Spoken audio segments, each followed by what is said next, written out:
बहुत सारे लोग अपनी अतीत की बुरी यादें वर्तमान में भी याद रख के हमेशा उदास ही रहते हैं और जीना ही छोड़ देते हैं। ये स्टोरी एक 15 साल के छात्र की है जो अपने अतीत की बुरी यादों की वजह से वर्तमान में भी उदास रहता है। एक दिन अध्यापक क्लास में पढ़ा रहे थे। क्लास के सभी छात्र अच्छे से रुचि के साथ उनका लेक्चर सुन रहे थे। अध्यापक जो भी सवाल पूछते थे सभी छात्र जवाब दे रहे थे, किंतु उन सभी छात्रों के बीच में एक ऐसा भी छात्र था जो गुमसुम बैठा रहता था। अध्यापक ने पहले भी उस छात्र को नोटिस किया था।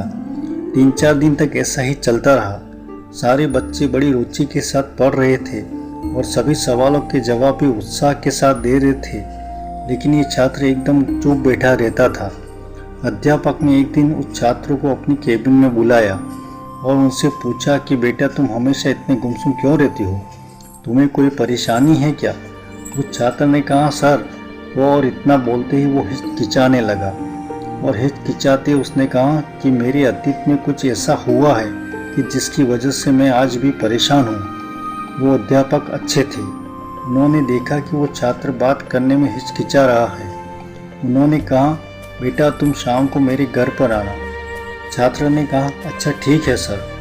शाम को जब वो छात्र उस अध्यापक के घर पर जाता है तब अध्यापक उस छात्र को अंदर बुलाकर बिठाते हैं। फिर वो अध्यापक अंदर किचन में जाते हैं और उस छात्र के लिए नींबू का शरबत बनाते हैं।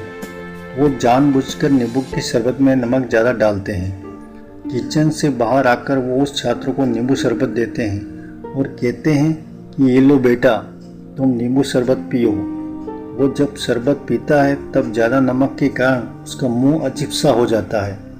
ये देखकर अध्यापक उसे पूछते हैं कि क्या हुआ बेटा, तुम्हें मेरा बनाया हुआ नींबू का शरबत पसंद नहीं आया? वो बोलता है, जी नहीं सर, ऐसी बात नहीं है, बस नींबू के शरबत में थोड़ा नमक ज़्यादा है। ये सुनते ही अध्यापक ने उससे कहा कि अब तो ये शरबत बेकार हो गया, लाओ मैं इसे फेंक देता हूँ। अध्यापक छात्र के हाथ में से गिलास लेने के लिए अपना हाथ आगे बढ़ाते हैं, लेकिन छात्र ने मना कर दिया और कहने लगा कि थोड़ा सा नमक ज़्यादा है, इसे फेंकने की कोई ज़रूरत नहीं है, बस थोड़ी चीनी और मिलाएंगे तो इसका स्वाद अच्छा हो जाएगा। छात्र के मुंह से ये बात सुनकर अध्यापक खुश हो जाते हैं और उससे कहते हैं कि मैं भी तुम्हें यही कहना चाहता हूँ, ये नींबू शरबत तुम्हारी ज़िंदगी है और इससे अधिक नमक तुम्हारे अतीत की बुरी यादें हैं। जैसे कि हम इस नमक को नींबू के शरबत में से बाहर निकाल सकते हैं, वैसे ही तुम अपने अतीत की बुरी यादों को अपने जीवन से नहीं निकाल सकते हो। लेकिन जिस तरह हम चीनी डालकर शरबत का स्वाद बदल सकते हैं, वैसे ही तुम अपनी अतीत की बुरी यादों को भूलने के लिए अपने जीवन में मिठास डाल सकते हो।